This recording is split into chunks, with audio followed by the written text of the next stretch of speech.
Well, hello. I want to start this episode with a question. Do you think that being more loving to yourself, that really creating authentic self love in your own life means that you have to become selfish, self centered, or narcissistic? Because I find this to be a very common mistake or misunderstanding. For those of you who don't know me, my name is Terri Cole. I'm a licensed psychotherapist, a relationship expert, founder of Boundary Bootcamp, and the upcoming Real Love Revolution in April of 2018. So exciting. So now, on this channel and in all of my episodes, I'm going to be talking a lot about self love, self esteem, relationships, being single, being partnered, how to make it work in relationships. And really, it's all about creating a good relationship with yourself because that's where all of your other good relationships begin, is with how is your relationship to you?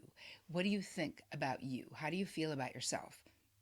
That really does have everything to do with what happens in your romantic life, whether you're in a relationship or not. So let's move into what is authentic self love. What does that actually mean? Authentic self love is regarding yourself in the same positive way that you do other people that you love, holding yourself in high esteem, treating yourself with respect, speaking kindly about yourself and to yourself. So take a minute to think about, how do you talk to yourself? Do you put yourself down to make other people feel not threatened or feel better about themselves? So in this episode, I'm going to cover what I think are the 5 relatively simple steps. And when I say simple steps, I don't mean easy. I just mean they're not complicated. You just have to really harness the power of your intention to do them. And we're also going to have a little cheat sheet for you at the end, so you don't have to take notes. So just please be present right here, right now, and see what it is that you can get out of this episode that can increase your own self love. So, number 1, you have to know yourself, right? People who know themselves, what you like, what you don't like, how you feel about things, what you want in life. They have a tendency to have this ability to love themselves more because this is how it works. If you know who you are, if you ask yourself these questions like, what do I want in life? Where do I want to be in 5 years? How do I want to be treated? How do I want to feel? If you put time and energy into figuring those things out, then you're much more likely to make choices in life rather than just going along, right? You guys know I always use the analogy of you can either be the boat and then your life is this big crazy tsunami and you feel like you're just holding on and barely making it, or you are the tsunami and your life is the boat, right? Which is the one that we want, right? We want you dictating the way things happen rather than always reacting. So my point in knowing yourself is that the more you know yourself, the more you can make choices and decisions aligned with who you really are. And that's a very loving thing to do. Takes courage, but it's very loving. Number 2 in the self-love train is having self-compassion. So what does that really mean? Being kind to yourself. Not having that inner mean girl or inner mean guy dialogue going all of the time. What is self-compassion? Giving yourself a break when you need a break. Not working yourself to death, not driving yourself into the ground. If you're sick, allowing yourself to rest the same way you would want your child to, or someone that you love to. Because what I find is that it's really easy to have these incredibly high standards for ourselves. Like you can just muscle through, or you can just get by, or feel like you can never call in sick, or you can never take the time that you need to get better the way that you would want your girlfriend, boyfriend, husband, wife, child to do. So I want the self-compassion is really about, again, treating yourself the way that you treat people that you deeply, deeply love. And that means Forgiving yourself. Forgiving yourself when you make mistakes. The same way, hopefully, you forgive your children when they make mistakes and help them learn the lessons from making the mistake, but not making them feel terrible or constantly reminding them of the mistake, because that's so mean and it's not helpful.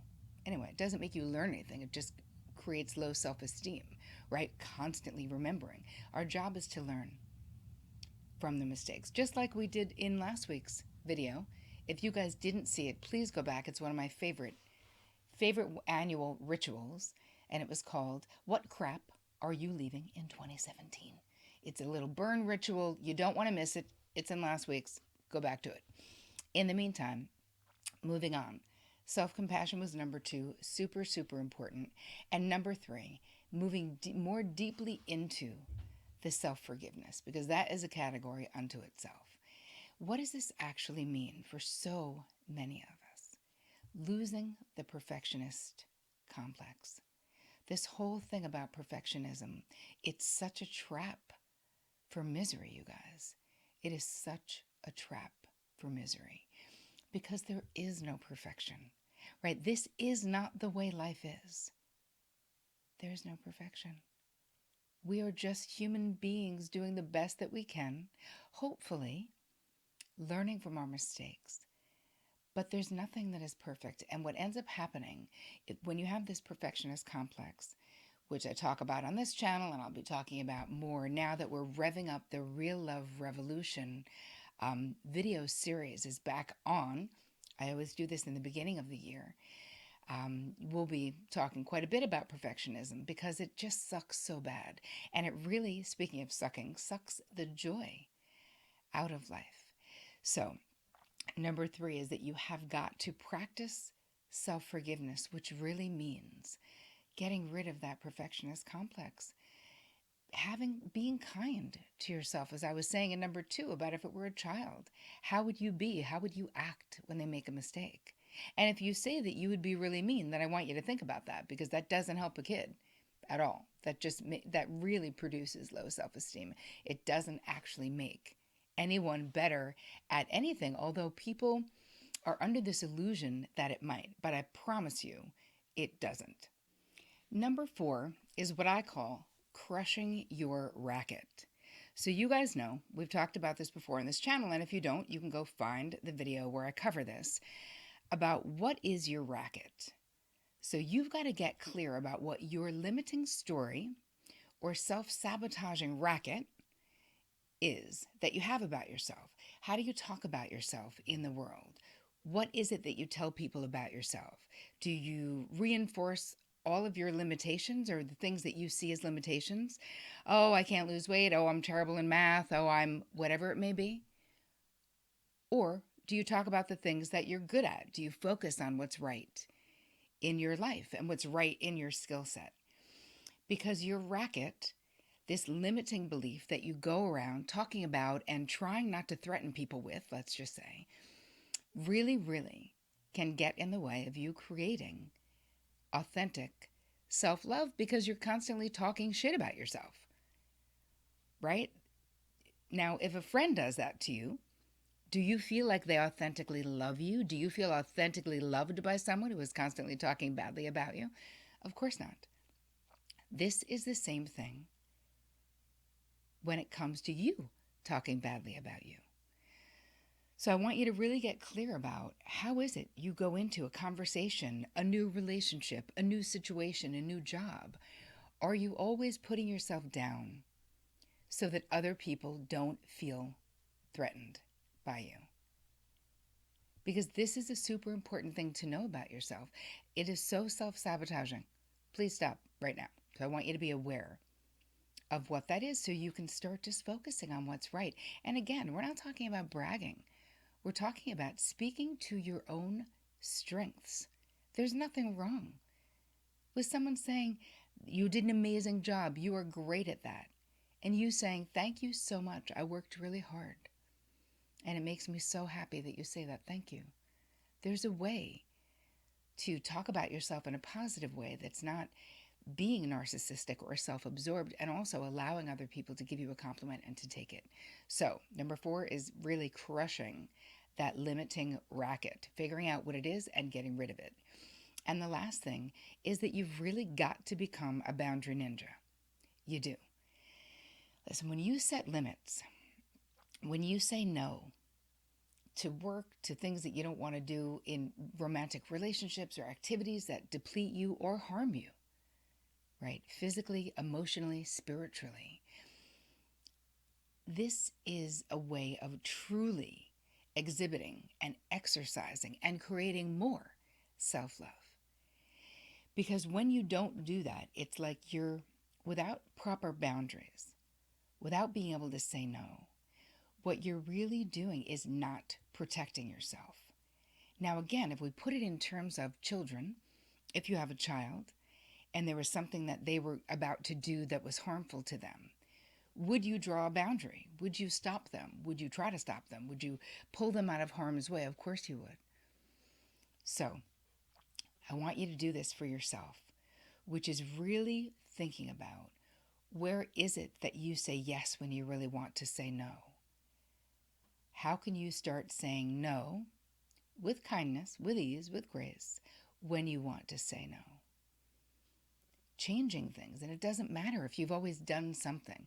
We were just talking about this over the holidays. Maybe you always host and did all the cooking, but then maybe this year or next year that's too much for you, too much financially, too much emotionally. Drawing a proper boundary, a healthy boundary, is saying, I love to host, but I can't do it all. So next year it has to be a potluck. Is that okay with you guys? Asking for the help that you need, that's also drawing a boundary. So boundaries are a huge, huge, important part of the foundation of authentic self-love. So I hope that you enjoyed this little Real Love Revolution video on self-love. And as I said, these are 5 simple ideas, not necessarily easy, but simple. And if you do one of them each day, small steps are really the things that equal massive, massive transformation. So if you like this little episode, please share it on your social media platforms, whatever they may be. Please share it with people that you love in your life who you think may benefit from the information in this episode. I hope you have an amazing week rocking deep and authentic self-love. And as always, take care of you.